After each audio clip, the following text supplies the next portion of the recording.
안녕하세요. 하나수 목사입니다. 날이 추워졌는데 건강 조심하시고요. 오늘은 하반기 OBC 이사야 8번째 강의인데 이사야서 60장부터 62장을 본문으로 해서 시온의 온전한 회복과 영광이라는 주제로 강의하겠습니다. 이에 관해 크게 세 가지를 보도록 하겠습니다. 먼저 첫 번째부터 좀 보시면요. 이사야서 60장 1절 일어나라 빛을 발하라 이는 내 빛이 이르렀고 여호와의 영광이 내 위에 임하였음이니라. 여기서 하나님은 일어나라고 합니다. 그리고 빛을 발하라고 합니다. 왜 이런 명령을 하시는 걸까? 시대가 넘어졌기 때문에 일어나라고 하는 거겠고, 시대가 어둡기 때문에 발하라, 빛을 발하라고 하는 것이겠죠. 저번 주 강의에서 보았듯이 하나님은 계급 지도층과 종교와 사회 비판을 통해서 넘어지고 어두운 시대상을 선명하게 보여주셨습니다. 그런데 이것을 보여주는 것으로만 끝나는 것이 아니라 일어나서 빛을 발하라는 것이죠. 그러나 빛을 발하려면 발할 빛이 있어야 할 것입니다. 빛이 없는데 빛을 발할 수는 없기 때문이죠. 그래서 하나님은 그 다음에 말씀하시는 게 내 빛이 이르렀고 여호와의 영광이 내 위에 임하였다. 이것은 여호와의 영광의 빛이 내 위에 임하였으므로 내가 빛을 발할 수 있다라고 풀어낼 수 있겠습니다. 즉 하나님의 빛이 너에게 임하여 너에게 빛이 있게 됐으니 그 빛을 발하라 라는 의미겠죠. 그런데 이사야는 이것을 지금의 현재로 말하지 않습니다. 60장 2절 보면 보라 어둠이 땅을 덮을 것이며 캄캄함이 만민을 가리려니와 오직 여호와께서 내 위에 임하실 것이며 그의 영광이 내 위에 나타나리니. 어둠이 땅을 덮을 것이라고 하고요. 캄캄함이 만민을 가릴 것이라고 합니다. 그런데 어둡고 캄캄한 가운데 여호와께서 내 위에 임하실 것이라고 합니다. 그렇게 그의 영광이 내 위에 나타날 것이다.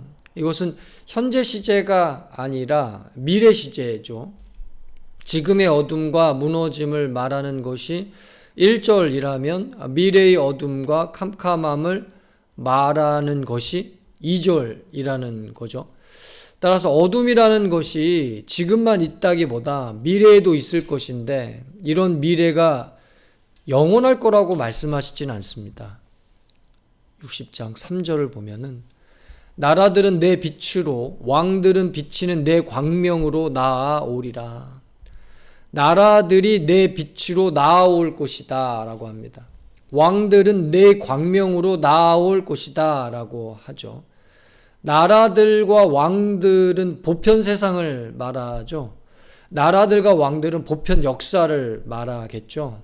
단순한 유대교의 나라들과 유대교의 왕들이 아니며 특정 종교와 나라들, 특정 종교의 나라들과 특정 종교의 왕들을 말하는 것은 아닐 것입니다. 모든 나라들과 모든 왕들을 일컫는 보편성을 말합니다. 이런 보편적 역사가 너의 빛으로 나아올 것이고 내 광명으로 나아올 것이며 그렇게 역사는 끝을 맺을 것이라는 종말론적인 그날을 보여주고 있는 거겠죠.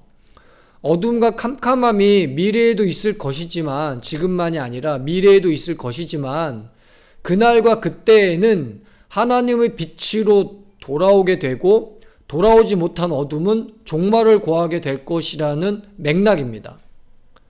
이것이 60장의 중요한 주제이죠. 그것은 끝입니다. 끝. 지금이 어둡다고 하여도 앞으로도 어둡다고 하여도 어둠과 캄캄함이 영원한 것이 아니라 그날에 그때에 끝을 고하게 될 것이다 라는 종말론적인 전망을 보여주고 있는 것.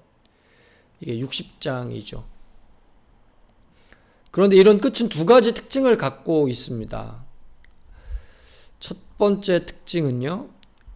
이사야서 60장 15절. 전에는 네가 버림을 당하며 미움을 당하였으므로 내게로 가는 자가 없었으나 이제는 내가 너를 영원한 아름다움과 대대의 기쁨이 되게 하리니.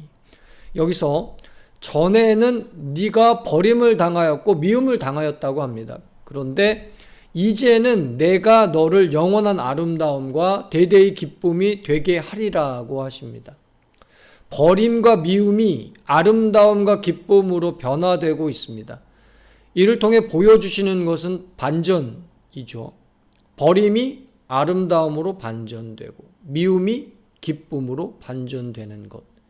이게 그 끝에 일어나는 일이다. 60장 20절. 다시는 너의 해가 지지 아니하며 내 달이 물러가지 아니할 것은 여호와가 내 영원한 빛이 되고 내 슬픔의 날이 끝날 것임이라. 여기서 다시는 너의 해가 지지 아니할 것이라고 합니다. 또한 너의 달이 물러가지 아니할 것이라고 합니다. 여기에 해와 달은 이전의 해와 달일 것입니다.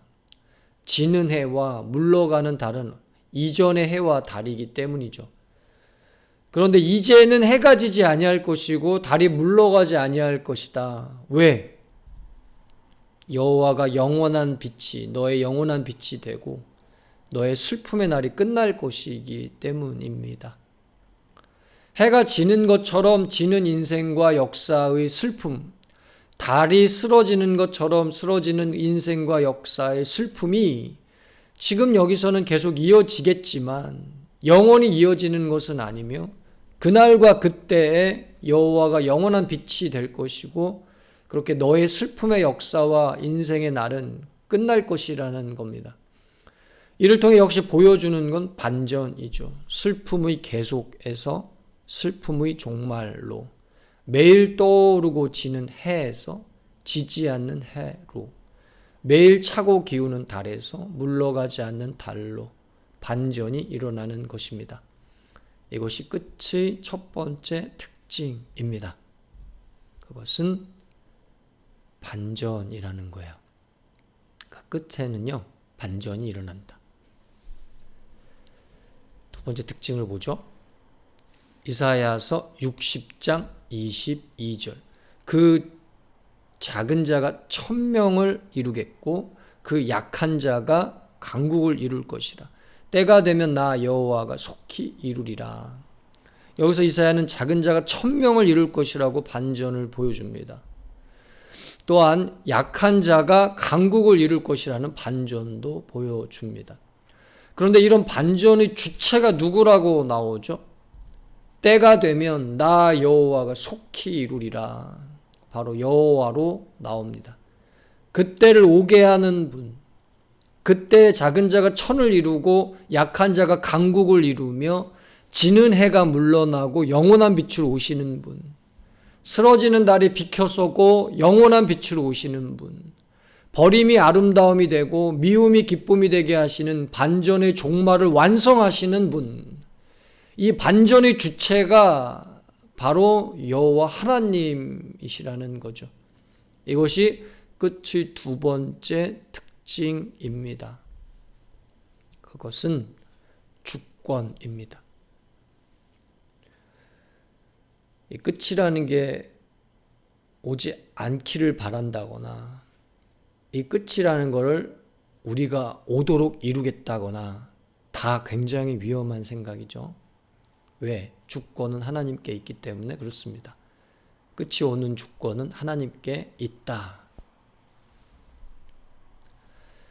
이제 두 번째를 좀 보도록 하죠. 이사야 61장 1절. 주 여호와의 영이 내게 내리셨으니 이는 여호와께서 내게 기름을 부으사 가난한 자에게 아름다운 소식을 전하게 하려 하심이라. 나를 보내사 마음이 상한 자를 고치며 포로된 자에게 자유를, 갇힌 자에게 노임을 선포하며. 여기서 마음이 상한 자를 고치며 포로된 자에게 자유를, 갇힌 자에게 노임을 선포하는 사건이 일어납니다. 이건 끝에서 일어나는 일이 아닙니다. 이건 이 끝을 아직 끝이 아닌 지금 여기로 미리 당겨와서 일어나는 일이에요. 이사야서 61장 3절. 무릇 시온에서 슬퍼하는 자에게 화관을 주어 그 죄를 대신하며 기쁨의 기름으로 그 슬픔을 대신하며 찬송의 옷으로 그 근심을 대신하시고 그들이 의의 나무 곧 여호와께서 심으신 그 영광을 나타낼 자라 일컬음을 받게 하려 하심이라.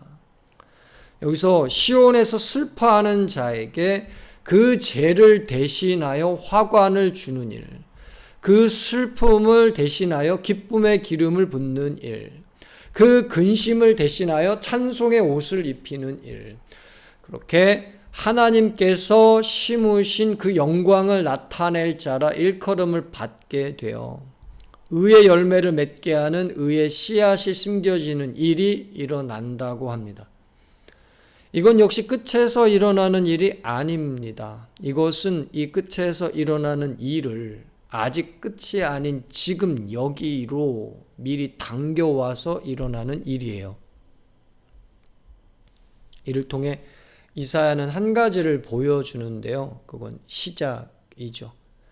끝에서만 일어나는 것이 아니라 그 끝에서 일어날 일을 미리 일어나게 하여 이 시작을 통해 끝이 있음을 알려준다는 거죠. 이것이 61장의 중요한 주제입니다. 그것은 시작입니다. 끝이 있으나 끝만 있는 것이 아니라 끝을 알리는 시작이 있다. 일어날 일이 있으나 일어날 일만 있는 것이 아니라 일어나는 일이 있다.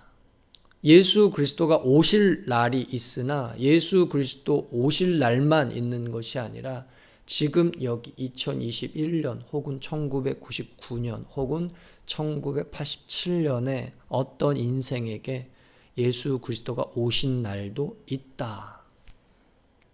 시작이죠. 그런데 이런 시작에도 두 가지 특징이 나타납니다. 첫 번째 특징을 보면요. 이사야서 61장 1절. 주 여호와의 영이 내게 내리셨으니 이는 여호와께서 내게 기름을 부으사 가난한 자에게 아름다운 소식을 전하게 하려 하심이라. 나를 보내사 마음이 상한 자를 고치며 포로된 자에게 자유를 갇힌 자에게 노임을 선포하며. 여기서 중요한 단어가 나오는데 그것은 기름을 부으사입니다. 히브리어로 마샤흐라고 해요. 마샤흐. 사명을 위해 특별히 구별된 누군가의 머리 위에 거룩한 기름을 붓는 행위, 마샤흐입니다. 이게 마샤흐. 즉 이 말씀에서 기름을 부은 나는, 기름 부음 받은 나는 하나님께서 기름을 부으셔서 하나님의 사명을 위해 특별히 구별된 하나님의 대리자를 말합니다. 이 인물이 바로 기름 부음 받은 자, 즉 메시야라는 거죠. 따라서 메시야는 누구인가? 역사의 종말을 지금 여기서 시작하는 하나님의 대리자. 이게 메시아의 정확한 정의예요. 종말에 가서 가난한 자에게 아름다운 소식을 전하는 게 아니라 지금 여기서 이 전파를 시작하는 대리자. 마음 상하는 자를 고치는 사건이 종말에 가서나 일어나는 것이 아니라 지금 여기서 그 회복을 시작하는 대리자. 포로된 자에게 자유를, 갇힌 자에게 노임을 주는 사건이 종말에 가서나 일어나는 것이 아니라 지금 여기서 이 자유와 해방을 시작하는 대리자. 이 존재가 바로 메시아입니다. 이것이 시작의 첫 번째 특징입니다. 그것은 하나님에 의하여 기름 부음을 받은 대리자를 통해 시작된다는 거죠. 두 번째 특징을 좀 보면요. 이사야서 61장 1절. 주 여호와의 영이 내게 내리셨으니 이는 여호와께서 내게 기름을 부으사 가난한 자에게 아름다운 소식을 전하게 하려 하심이라. 나를 보내사 마음이 상한 자를 고치며 포로된 자에게 자유를, 갇힌 자에게 노임을 선포하며, 여기서 하나님의 대리자인 메시아는 그냥 기름 부음만 받은 것이 아닙니다. 가난한 자에게 아름다운 소식을 전하는 희망을 불러일으키고, 메시아가 보내진 곳에서 마음이 상한 자가 고쳐지는 일이 일어나고, 포로된 자가 자유케 되는 일이 일어나고, 갇힌 자가 노임을 받는 일이 일어난다는 거죠. 이를 통해 이사야가 보여주는 건 변화입니다. 메시아는 보냄만 받고 끝나는 것이 아니라 그 메시아와 함께 엄청난 변화를 가져오게 될 것이다 라는 말이죠. 마음이 상한 자가 그대로 마음이 상한 상태로 있는 게 아니고, 포로된 자가 그대로 포로된 상태로 사는 것이 아니고, 갇힌 자가 그대로 갇힌 상태로 있는 것이 아니라 각각의 상태에 엄청난 변화를 가져오게 하는 것, 바로 메시아라는 겁니다. 이것이 시작의 두 번째 특징입니다. 그것은 변화가 시작이라는 거죠. 이제 세 번째를 살펴보도록 하겠습니다. 이사야서 62장 1절, 나는 시온의 의가 빛같이 예루살렘의 구원이 횃불같이 나타나도록 시온을 나타나도록 하려고, 시온을 위하여 잠잠하지 아니하며 예루살렘을 위하여 쉬지 아니할 것인즉, 여기서 나는 시온의 의가 빛같이 나타나도록 하고 예루살렘의 구원이 횃불같이 나타나도록 하려고 시온을 위해 잠잠히 가만히 있지 않을 것이고 예루살렘을 위해 쉬지도 아니할 것이라고 합니다. 잠잠하게 가만히 있지 아니할 것이며 예루살렘을 위해 쉬지 아니할 거라는 건 무엇에 잠잠하지 않을 것이고 무엇에 쉬지 않을 것이라는 말인가요? 여정이죠, 여정. 시온의 회복 여정에 쉬지 않을 것이고 예루살렘의 구원 여정에 쉬지 않을 것이라는 말이죠. 이것이 62장의 중요한 주제입니다. 여정이에요. 여정. 끝이 있는 것으로 그치지 않고 시작된 것으로 그치지 않으며 그 시작을 통해 끝을 향한 여정을 가겠다 이 말이죠. 그런데 이 여정에 세 가지 특징이 나타납니다. 첫 번째 특징을 좀 보도록 하겠습니다. 이사야서 62장 4절, 다시는 너를 버림받은 자라 부르지 아니하며 다시는 내 땅을 황무지라 부르지 아니하고 오직 너를 헵시바라 하며 내 땅을 뷸라라 하리니 이는 여호와께서 너를 기뻐하실 것이며 내 땅이 결혼한 것처럼 될 것임이라. 여기서 하나님은 너를 버림받은 자라 부르지 아니하겠다고 합니다. 대신에 헵시바라고 이름을 바꿔 부르겠다. 헵시바가 무슨 의미죠? 히브리어인데요. 나의 기쁨이 너에게 있다라는 의미입니다. 헵시바. 하나님이 너를 기쁨되는 자라 부르겠다는 거죠. 또한 내 땅을 황무지라 부르지 아니하겠다고 합니다. 대신 뷸라라고 이름을 바꿔 부르겠다고 합니다. 베울라라는 거, 이 뷸라라는 거는 뭐죠? 히브리어인데요. 이것도 결혼한 여자를 의미하죠. 내 땅을 결혼한 여인에 빗대어서 옥토라 부르겠다 이 말이죠. 이렇게 버림에서 기쁨으로, 황무지에서 옥토로 무엇이 변한 건가요? 관계가 변한 거죠. 관계가. 하나님과 그의 백성 사이에 끊어진 관계를 새로운 관계로 회복시켜 주겠다는 것이죠. 이것이 여정에 제일 먼저 나타나는 첫 번째 특징입니다. 그것은 관계죠. 관계가 끊어져서 버림받은 백성이 헵시바라는 기쁨되는 관계로 회복되며 관계가 무너져 황무지와 같은 백성이 뷸라라는 결혼 관계로 회복되는 것이 이 여정에서 일어난다는 거죠. 이게 여정이라는 겁니다. 둘째 특징, 이사야서 62장 6절. 예루살렘이여 내가 너의 성벽 위에 파수꾼을 세우고 그들로 하여금 주야로 계속 잠잠하지 않게 하였느니라. 너희 여호와로 기억하시게 하는 자들아 너희는 쉬지 말며. 여기서 예루살렘을 부릅니다. 이 예루살렘은 관계가 회복된 예루살렘이겠죠. 헵시바요 뷰라인 예루살렘입니다. 그 예루살렘을 부르면 무엇이라고 하나요? 내가 너의 성벽 위에 파수꾼을 세우고 그들로 하여금 주야로 계속 잠잠하지 않게 하였느니라.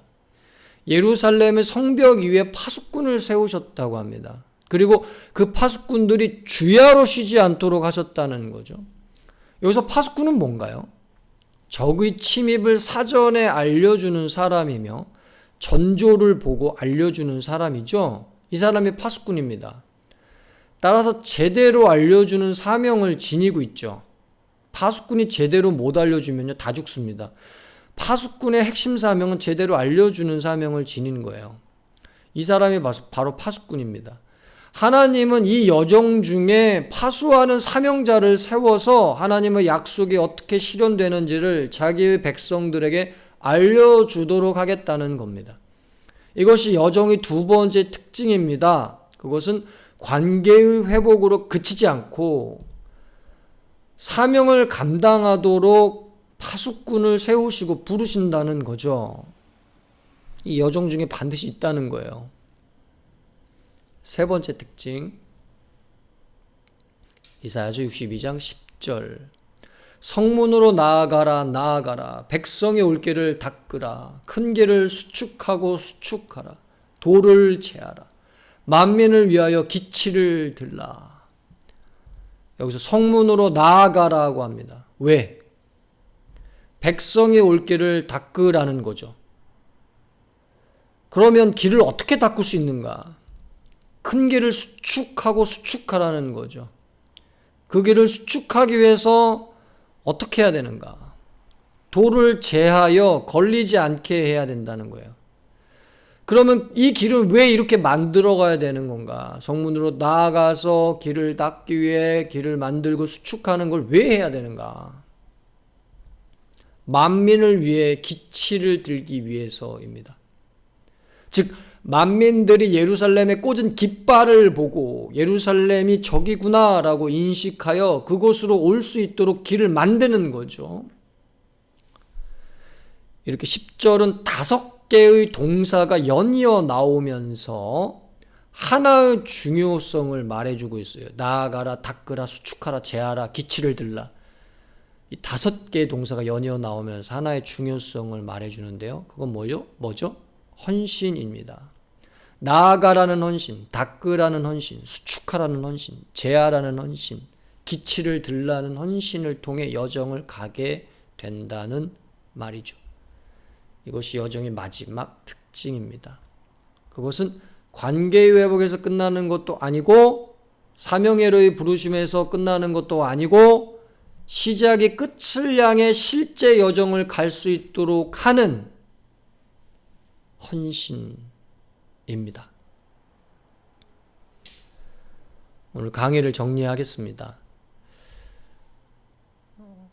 첫째 60장이죠.